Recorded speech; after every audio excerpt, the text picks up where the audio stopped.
30,000 40,000 की तो गाड़ी बिकेगी नहीं भैया। इससे अच्छा तो मैं ऑल्टो ना ले लूँ। सिटी में अराउंड 12-13 दे देती है मुझे, और हाईवे पे आराम से ही 18 या 17 के आसपास मुझे निकाल देती है। डीजल में जो इसका माइलेज है ना, ऐसा माइलेज आपको नहीं मिलने वाला है। यूट्यूब चल गया तो पैसा आएगा तो मैं इसको मॉडिफिकेशन जरूर कराऊंगा। शेवरलेट इंडिया में वापस आ जाए तो बड़ी अच्छी बात है। मैं ऐसा क्यों कह रहा हूँ ये मैं आपको वीडियो में आगे बताऊंगा। लेकिन इंडिया के अंदर बहुत सारी ऑटोमोबाइल्स कंपनियां हैं जो बहुत सारे प्रोडक्ट्स निकालती हैं। लोगों को बहुत सारे प्रोडक्ट्स पसंद भी आते हैं उनके, तो कुछ प्रोडक्ट्स उनके फेल हो जाते हैं। शेवलेट जब इंडिया में थी तो उसके ऐसे कुछ प्रोडक्ट थे जिन्होंने अपनी हिस्ट्री रच दी थी। शायद 90s के जो होंगे, जो मेरे तरह होंगे, जो बहुत अच्छे से जानते होंगे उन गाड़ियों को, शेवलेट की एक थी, शेवलेट की क्रूज। एक क्रूज और एक होंडा की सिविक, ये दो गाड़ी ऐसी थी जो कि मार्केट में बहुत चलती थी। वरना हालांकि बाद में इतनी ज़्यादा चली फ्लूडिक वरना, न्यू वाले ने जो फ्लूडिक वरना थी वो। तो ये जो होंडा सिविक थी, शेवलेट क्रूज थी, ये लोगों की बहुत पसंदीदा कार थी। और टूरिस्ट की अगर बात करें तो उसमें शेवलेट की टवेरा आती थी, वो भी काफ़ी अच्छी थी। शेवलेट इंडिया से क्यों गया ये तो एक रहस्यमय बात है, किसी को पता नहीं है एग्जैक्टली वो क्यों गया, लेकिन गया है छोड़ के। उसके बाद दुख बहुत ज़्यादा हुआ क्योंकि उसकी जो गाड़ियाँ थी ना, वो कुछ ना कुछ इतिहास हमारे लिए छोड़ के चली गई। हम आज भी सोचते कि काश अगर ये नहीं जाती, ये गाड़ियाँ होती, अपडेट होके आती, तो वो आज कहीं ना कहीं अपना रिकॉर्ड तोड़ती ज़रूर। उनमें से एक थी शेवलेट की बीट, जो कि मेरे पास है, जैसा कि आप लोग जानते हैं। तो अब मैं बताऊंगा 15 साल यूज़ करने के बाद वो बीट का क्या हाल है, और क्या ये कार आपको लेनी चाहिए या नहीं लेनी चाहिए, और अगर लेनी चाहिए तो किस कैटेगरी के लोग इसको ले सकते हैं, क्या वैल्यू फॉर मनी रहेगा ये आपके लिए सेकंड हैंड में लेना या नहीं। आज इस वीडियो में पूरी इसी के बारे में बात कर लेते हैं। नमस्कार दोस्तों, मेरा नाम रवि है। एक बार फिर से स्वागत है आपका मेरे इस चैनल पे। ये है शेवलेट की बीट जो कि मेरे पास है। काफ़ी लंबे समय से मैं इसको बहुत ज़्यादा यूज़ कर रहा हूँ, और सेकंड हैंड मार्केट में लोगों के बहुत सारे कमेंट आते हैं। मेरे कुछ वीडियोज़ हैं शेवलेट बीट के जो बहुत अच्छे वायरल गए थे, तो लोगों के बहुत सारे कमेंट आते हैं कि क्या भैया ये गाड़ी लेनी चाहिए मुझे या नहीं, क्या मैंने इस प्राइस में लिया सही है या नहीं, मुझे इस रेट में मिल रही है क्या वो सही है लेना या नहीं, डीजल में लूँ पेट्रोल में लूँ सेकंड हैंड में लेना है तो क्या इसको कंपैरिजन किसके साथ करूँ। ये बहुत सारी चीज़ें हैं, लोगों को डाउट्स होता है, उसका आज इस वीडियो में पूरा बात कर लेते हैं। सबसे पहले तो ये बात करते हैं कि मुझे इस गाड़ी में अभी तक दिक्कत क्या आई है, ताकि आपको थोड़ी बहुत अंदाजा आ जाए कि अगर आप लोगे भी तो आपको दिक्कत क्या आ सकती है या क्या नहीं आएगी। देखिए, हेडलाइट्स जो है उसके ऊपर भी मैंने एक वीडियो बनाया था जिसमें मैंने पूरी घर पे क्लीन करी थी, रबिंग करके बहुत अच्छे से हेडलाइट्स को क्लीन किया था, और वो बहुत ही अच्छी क्लीन हो भी गई थी। फिर धूप में खड़े रहने से, बारिश आने से कुछ टाइम बाद ये फिर से येलो हो गई है। तो हालांकि मैं रबिंग करके फिर से आपको बता दूंगा, वो रबिंग पाउडर भी बता दूंगा, अगर आप कमेंट करके बताएंगे आपको चाहिए हो, या फिर आप ब्रांड का नाम जानना चाहते हो तो मैं कमेंट करके जरूर बता दूंगा कि वो कौन सा है कौन सा नहीं, उसके लिए भी एक पर्टिकुलर वीडियो बना के मैं आपको दे दूंगा। ठीक है, एक तो हेडलाइट्स है जो पीली पड़ जाती है, और दूसरी एक चीज़ बात करूँ तो मुझे इसकी जो थ्रो है ना, जो लैंप्स है ना, इसमें थोड़ी दिक्कत आती है। तो अगर आप लोगे भी सेकंड हैंड में तो आफ्टर मार्केट आप इसको चेंज ज़रूर करा देना, क्योंकि इसकी जो क्वालिटी है, जो थ्रो है, वो इतना ज़्यादा अच्छा है नहीं। आगे से लुक मुझे बहुत पसंद आया था इस गाड़ी का, इसलिए मैंने ये गाड़ी ली थी। वाइपर्स मैंने चेंज किए थे क्योंकि वो जो क्वालिटी के वाइपर्स है वो अच्छे नहीं थे, तो मैंने एरोट्यून वाले ये वाइपर्स जो ऑनलाइन मंगाए थे 350 के आसपास, वो डाले थे, और लगभग इसको भी 3 साल होने आए। ये बहुत अच्छे चल रहे हैं, मेरे को कोई दिक्कत नहीं दी है इन वाइपर्स ने। 3 तो नहीं, 2 साल हो गए होंगे लगभग। ठीक है, तो ये वाइपर्स की और आगे की कहानी थी, इसमें ये कोई दिक्कत नहीं आई। साइड प्रोफाइल से बात करेंगे तो साइड प्रोफाइल में भी मुझे कोई प्रॉब्लम नहीं आई गाड़ी के अंदर। यहाँ पर मैंने ये बहुत पहले से लगाया हुआ था, इसमें भी कुछ निकला नहीं है, बस उस साइड का एक निकल गया है। वो भी उसकी जो गम है वो थोड़ी हल्की हो गई थी, किसी ने जोर से खींच लिया था, उस वजह से निकल गया था। ओआरवीएम्स देखेंगे तो इस पे भी कोई दिक्कत नहीं है, बस ये डैमेज आया हल्का सा। ठीक है, तो ये अब मिलना बड़ा मुश्किल है, या फिर कहते हैं ना किसी से सेटिंग करके मंगा दो तो बात अलग है, बाकी बड़ा महंगा मिल जाता है। रस्टिंग मेरी गाड़ी में आना चालू हो चुकी है अब, क्योंकि उसका रीज़न ये है कि मैं जिस एरिया में रहता हूँ वो है राजस्थान। राजस्थान में क्लोराइड वाला पानी बहुत होता है, गुजरात है वहाँ पे नमक वाला पानी ज़्यादा होता है, तो उस वजह से अगर आप गाड़ी को वॉश करते हैं या फिर मतलब कहते हैं ना कोई साफ़ सफाई करने वाला रखा हुआ है, तो उसके वजह से भी आपकी गाड़ी में रस्टिंग आ सकती है, जैसा कि मेरी गाड़ी में आ रही है। हल्के स्क्रैचेस और ये सब ज़रूर आपको दिखेंगे, क्योंकि अब वो पुरानी हो चुकी है, पहली बात तो ये, और दूसरी अभी मैं ट्रैवल करके आया हूँ, तो मैंने सोचा चलो इसके ऊपर एक वीडियो भी बना दूंगा, तो थोड़ी गंदी वंदी भी हो रही है, तो प्लीज़ उसके लिए आप एक इग्नोर कर देना। लैंप की बात करते हैं पीछे की, तो देखिए ये शेवलेट की बीट की हर गाड़ी के अंदर ऐसा है कि आपकी जो टेल लाइट्स है ना, उसके अंदर पानी भर ही जाता है। अब ये शेवलेट की ऐसी टेल लाइट डिज़ाइन कैसी करी समझ में नहीं आता कि जिसके हर गाड़ी के अंदर आपके पीछे की जो टेल लाइट्स है उसमें पानी भर जाता है और इसको रिमूव करने के लिए भी कोई ऑप्शन नहीं है। अगर आप रिमूव भी कर लेंगे ना, है ना? मान लीजिए अंदर से कुछ छेद करके आपने करवा भी दिया जिसमें से पानी सारा ड्रेन हो जाता है, फिर भी उसके बाद भी आपकी जो लाइट्स है ना वो ऐसी की ऐसी ही रहेंगी। ये जो द मोटर शॉप ये सब लगा है ना इसको थोड़ा इग्नोर करना क्योंकि ये सब ऐसे ही चिपका देते हैं लोग, ठीक है? तो और पीछे की वाइपर जो है ये मेरा एक निकल चुका है जिसको मैंने अंदर रखा हुआ है, बाद में मैं कभी लगा दूँगा। बाकी इसमें मुझे पीछे कोई अभी तक दिक्कत नहीं आई है, बहुत अच्छे से लगती है और लुक भी बहुत अच्छा लगता है इसका। अगर मेरे पास बहुत अच्छा खासा पैसा हुआ 1 लाख के आसपास या फिर अच्छा खासा, तो मैं फिर से इसको पेंट कराऊँगा और वो भी पोलो वाला पेंट। वो रेड कलर है ना वो बहुत ही क्लासिक बहुत अच्छा लगता है यार। वो करा के टेल लाइट्स चेंज वेंज करा के बहुत अच्छी इसको रखूँगा ज़रूर, ठीक है? क्योंकि ये गाड़ी बहुत अच्छी है यार, मेरे को कभी इसने दिक्कत ऐसे सचेस नहीं दी कि मतलब बहुत ज़्यादा प्रॉब्लम दे दी है या फिर हर महीने कुछ ना कुछ खर्चा आ रहा है, ऐसा कभी नहीं किया। ठीक है, अब बात करते हैं उसके बाद इस मैंने कहा था ना एक ये निकल गया जिसमें रस्टिंग आ रही है, देखिए इस तरह से रस्टिंग आ रही है। तो ये हालाँकि ये सब इतना तो इग्नोर किया जा ही सकता है। यहाँ पर भी आप देख रहे होंगे बहुत ज़्यादा डेंट और वो थोड़ा लगा हुआ है क्योंकि ये पुरानी भी हो चुकी है। और दूसरी बात करते हैं साइड में भी कुछ भी नहीं है, पीछे भी ऐसा कुछ नहीं है, साइड में भी कुछ नहीं है। अब बात करते हैं अंदर मेरे को क्या दिक्कत आ रही है और क्या कुछ मैंने चेंज किया है। तो सबसे पहले बात करते हैं हम लोग अंदर की। तो देखिए गाड़ी गाड़ी थोड़ी गंदी है ना तो उसके लिए आप थोड़ा इग्नोर करना। मेरे को ओआरवीएम्स के रिलेटेड कोई प्रॉब्लम हुई, ना ही मेरे को डोर से रिलेटेड प्रॉब्लम हुई। बस ये जो डोर का कहते हैं ना विंडो है ना वो अप ही रहती है, मतलब नीचे उसको बहुत धीमे-धीमे आती है, ऊपर होती है, तो वो मोटर खराब नहीं है। बहुत कोशिश कर ली लेकिन वो ठीक नहीं हो रही तो मैंने उसको ऐसे ही रखा, उसको कभी मैं करता ही नहीं हूँ, ठीक है? तो अंदर की बात करेंगे तो अंदर मैंने क्या कुछ करा है, एक तो ये मैंने स्टीरियो पूरा चेंज कराया था। इससे रिगार्डिंग भी मैंने एक वीडियो बनाया जिसमें मैंने बताया था कि आपको न्यू परचेज़ नहीं करना है। मेरा जो एसी था वो खराब हो चुका था, ठीक है? और न्यू एसी आ रहा था, जो पैनल था वो आ रहा था, सिर्फ़ अंदर का जो पैनल न्यू आता है एसी का ऑटोमेटिक का, वो आ रहा था अराउंड 14,000 का। मैंने सोचा यार इतना सेकंड हैंड गाड़ी में खर्चा करना क्या कोई सेंस नहीं बनता है। तो मैंने फिर वो सेटिंग करके क्या करा था कि किसी से मँगवा दिया था, मतलब यूज़ कार में ही किसी से मँगवा दिया था और फिर बाद में इसके अंदर मैंने फिट कर दिया, ठीक है? अब बात कर लेते हैं उसके बाद मेरे को इसमें ये जो है ना प्लेयर ये भी मैंने चेंज करा है क्योंकि ये जो आप देख रहे हैं 2010 का मॉडल है ये। तो ये उसमें यूएसबी वाला नहीं आता है। उसके अंदर दूसरा एक ऑक्स से कनेक्ट करने वाला आता है। तो वो आपको एक केबल लेनी पड़ती है फिर कनेक्ट करना पड़ता है पेन ड्राइव से। तो ये मैंने अभी सेटिंग से किसी से मँगवा दिया था, ठीक है? तो वो फ्रेंड ही था एक, तो उसने मेरा वाला ले लिया, रख लिया, उसने टच स्क्रीन डाल दिया था और मैंने उसका वाला ले लिया था, सेटिंग से मँगा दिया था। तो उसमें ये पेन ड्राइव डायरेक्ट फिट हो जाती है, ठीक है? तो मैंने इस तरह से सेटिंग करके सब कुछ करा क्योंकि नॉर्मली इन गाड़ी में जो इंडिया से जा चुकी है शेवलेट की गाड़ी, उसमें खर्चा करके कोई भी मतलब नहीं है क्योंकि ये अगर आप रीसेल भी बाद में करोगे ना, तो आपकी कोई वैल्यू नहीं आने वाली है।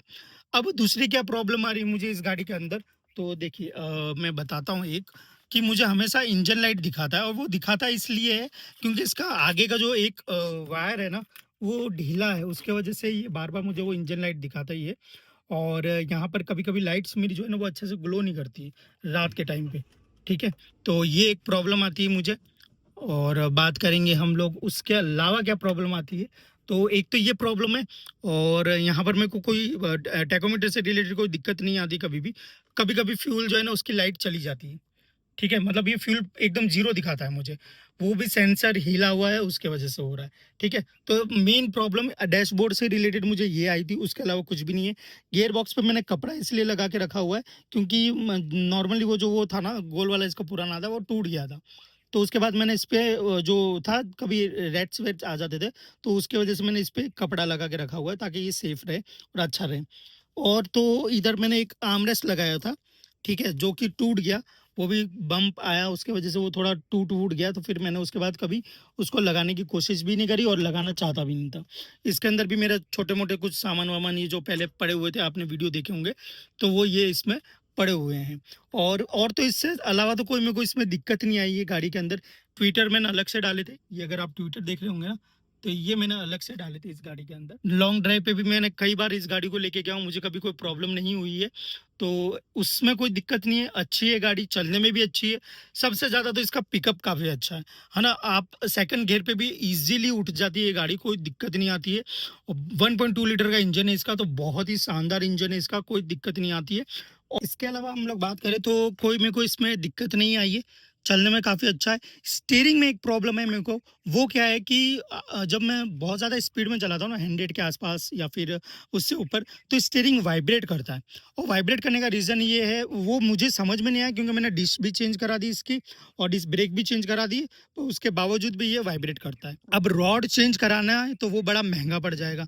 तो मैं कभी इतनी स्पीड में चलाता भी नहीं, मेरी आदत भी नहीं है। मैं नॉर्मली स्पीड में गाड़ी लेके जाता हूँ 80 के आसपास या 85 के आसपास बस, उससे ज़्यादा मैं कभी जाता भी नहीं गाड़ी में। ठीक है, तो मुझे वो रॉड चेंज कराने का भी कोई सेंस नहीं बनता है क्योंकि वो बहुत कॉस्टली पड़ता है और ये सेकंड हैंड में अगर इतना मैं डाल भी दूंगा ना पैसा, करीबन अगर मैं मान के चलो 30-40 हज़ार भी खर्चा कर दूंगा, तो 30,000 40,000 की तो गाड़ी बिकेगी नहीं भैया।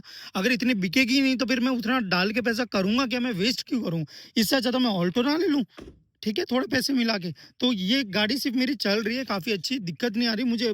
4 जने 5 जने बिठा के अगर आपको सिटी में घूमना है, थोड़ा बहुत कभी-कभार आपको हाईवे पे लेके जाना, तो उसमें ये परफेक्ट है, कोई दिक्कत नहीं है।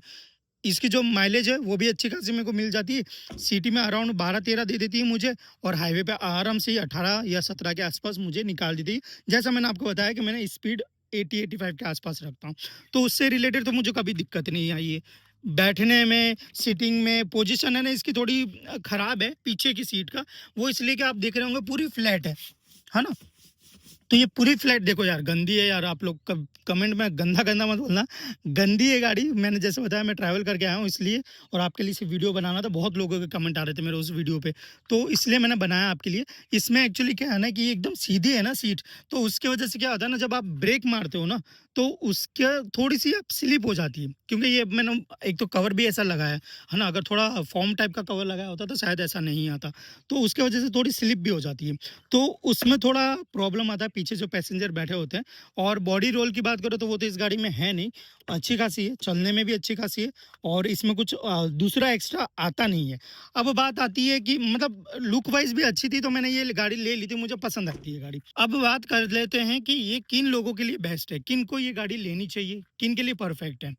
तो देखिए, अगर आप ऐसी सिटी में रह रहे हैं, मेट्रो सिटी में हैं, बहुत बड़ी सिटी भी नहीं, दिल्ली, मुंबई या फिर कोलकाता या फिर जयपुर, ऐसी सिटी की बात नहीं कर रहा। नॉर्मल सिटी की बात कर रहा हूँ, जहाँ पे सर्विस सेंटर नहीं भी अवेलेबल है, ठीक है? तो भी आपको ऐसा सच कोई दिक्कत नहीं आने वाली, ठीक है? आप आराम से चला सकते हो इस गाड़ी को। एवरेज अच्छा खासा मिल जाएगा आपको अगर आप परफेक्टली चलाते हो, अच्छे से चलाते हो। अगर आप ये सोच रहे हो कि मैं भगाने की सोच रहा हूँ गाड़ी, तो भाई साहब ये आपको एवरेज नहीं देने वाली। पेट्रोल में तो बल्कि बिल्कुल नहीं। डीज़ल अगर आप लोगे ना, भाई साहब सच बता रहा हूँ, डीजल में जो इसका माइलेज है ना, ऐसा माइलेज आपको नहीं मिलने वाला।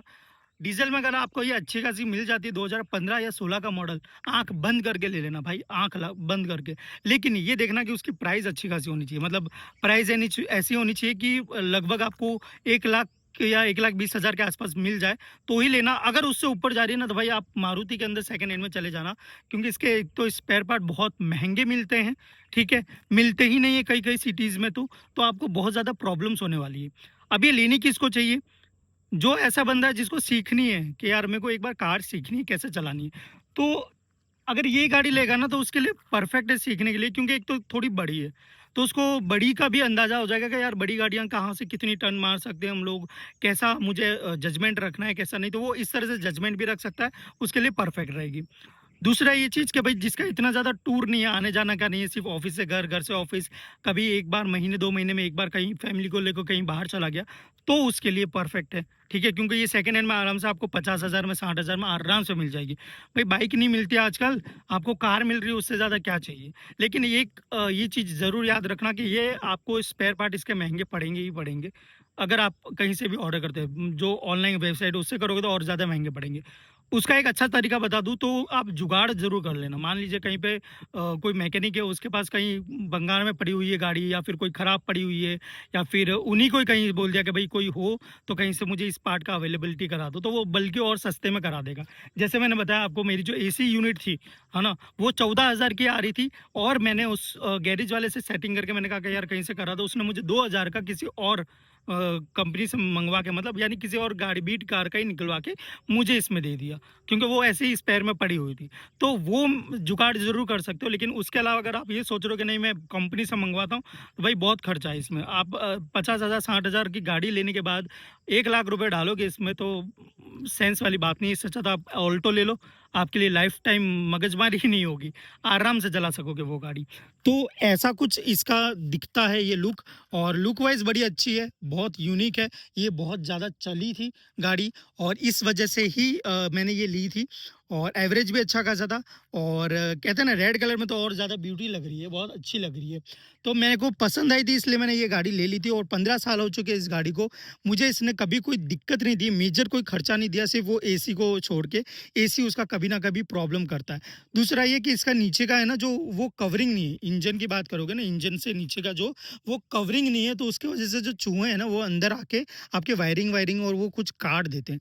तो अगर हो सके वहाँ पर आप ऐसी जगह खड़ी कर रहे जहाँ पर कोई गटर या ऐसा कुछ ना हो, तो आपके जो चूहे हुए हैं वो उसके अंदर नहीं जाएंगे और उसको डैमेज नहीं करेंगे। तो बस एक ये चीज़ का ध्यान रखिएगा। बाकी तो और गाड़ी तो बढ़िया है, कोई दिक्कत नहीं है, मस्त चलती है। अगर आप सेकंड हैंड में लेना चाहते हो ज़रूर ले सकते हो, कोई प्रॉब्लम नहीं होने वाली है आपको। बाकी तो बस गाड़ी बहुत शानदार है, अभी भी बहुत अच्छी चल रही है। मैं इसको अभी 2-3 साल और चलाऊँगा, मुझे कोई दिक्कत नहीं है इसलिए, क्योंकि मैं इतनी ज़्यादा रनिंग कर रहा नहीं हूँ इस गाड़ी से। करता हूँ तो दूसरी गाड़ी जो है ग्रैंड आई-10 या फिर कोई दूसरी गाड़ी है, वो लेके चला जाता हूँ। इसको मैं एक टेम्परेरी पर्पज़ के रिगार्डिंग रखा हुआ है, कभी-कभार यूज़ करना हो तो मैं इसको कर सकता हूँ। अगर भविष्य में ऐसा हुआ कि भाई मेरे पास कोई फिजूल का पैसा आ रहा है, या फिर बड़ा अच्छा यूट्यूब चल गया, तो पैसा आएगा तो मैं इसको मॉडिफिकेशन ज़रूर कराऊंगा, क्योंकि बहुत अच्छी गाड़ी है यार, ये पर्सनली लुक वाइज बहुत अच्छा लगता है। तो इसको मॉडिफिकेशन ज़रूर कराऊंगा, जिसमें लाइट वाइट चेंज करवाना, टेल लाइट्स चेंज करवाना, ठीक है, पेंट पेंट सबको डेंट पेंट करवा के बहुत अच्छी इसको बना दूंगा। लेकिन वो फ्यूचर की बात है, जब आप लोग सपोर्ट करोगे, अच्छा पैसा आएगा, उसके बाद ही होगा। उससे पहले तो होने से रहा नहीं। तो ऐसा कुछ था मेरा ये वीडियो इस गाड़ी से रिगार्डिंग। अगर आपको और भी कोई क्वेश्चन है कि भाई मैं कौन सी लूँ, डीजल लूँ या पेट्रोल लूँ, तो भाई देखो सिंपल सी बात है। अगर आपको डीजल मिल रही है, रनिंग आपकी है सिटी से, अगर मान लीजिए डेली की आपकी 40 किलोमीटर के आसपास की रनिंग है, तो आप डीजल में ले लेना। बाकी पेट्रोल में लोगे तो पछताओगे यार भाई, पेट्रोल में मत लेना। डीजल अगर अच्छी खासी मिल रही है रेट में तो ले लेना। और वो भी अगर आपको 1 लाख के अंदर अंदर डीजल की मिल रही है तो ही लेना। 1 लाख 10,000 20,000 2016 का मॉडल तो लगभग आपको 1,40,000 के आसपास आराम से मिल जाएगा। उससे ज़्यादा जा रहा है ना, तो फिर आप मारुति में स्विच कर लो, थोड़ा और पैसा मिला के ऑल्टो वोल्टो ले लेना। भले छोटी गाड़ी होगी, लेकिन उसके स्पेयर पार्ट बड़े इजीली मिल जाएंगे, और उसकी सर्विस भी इतनी है, छोटी सी है, मतलब मान लीजिए बाइक के हिसाब से उसकी सर्विस होती है। तो कोई बहुत ज़्यादा टेंशन लेने वाली आपकी हेडेक नहीं होगा। वो गाड़ी बहुत अच्छा एवरेज भी निकाल के दे देगी, और कभी दिक्कत भी आई तो आराम से कोई भी मैकेनिक उसको हाथ लगा देगा। हम मैकेनिक से याद है, इसके इंजन को कोई मैकेनिक हाथ ही नहीं लगाता यार। पता नहीं कहाँ से पाना, क्या खोलना है क्या नहीं, हर मैकेनिक बोलता है हम इसको सर्विस नहीं कर पाएंगे। बहुत गिने चुने मैकेनिक होते हैं अच्छे खासे जो इसको हाथ लगाते, बाकी कोई हाथ नहीं लगाता। तो इस चीज़ को भी ध्यान रखना कि अगर आप ये गाड़ी लोगे तो फिर मैकेनिक को पास लेके जाओगे, हर कोई मैकेनिक इसकी सर्विस नहीं कर पाएगा। स्पेयर पार्ट जो है वो खोलना लगाना वो बड़ी दिक्कत वाली बात है। इंजन ऑयल है, कूलेंट वूलेंट है, वो तो नॉर्मल है, वो तो कोई भी डाल देगा, आप भी डाल सकते हो घर पे बैठे बैठे। लेकिन बाकी चीज़ों के लिए बहुत दिक्कत आने वाली है, तो प्लीज़ इसके लिए आप ध्यान जरूर रखिएगा। इस वीडियो में बस इतना ही था। अगर आपको ये वीडियो पसंद आया तो प्लीज़ गाइस इसको लाइक करना, शेयर करना, सब्सक्राइब करना अपने भाई के चैनल को, ऐसे ही सपोर्ट करना, प्यार करना। हम इस चैनल को बड़ा अच्छा बनाते रहेंगे। मिलते हैं हम लोग अगले वीडियो में, तब तक के लिए नमस्कार, जय हिंद।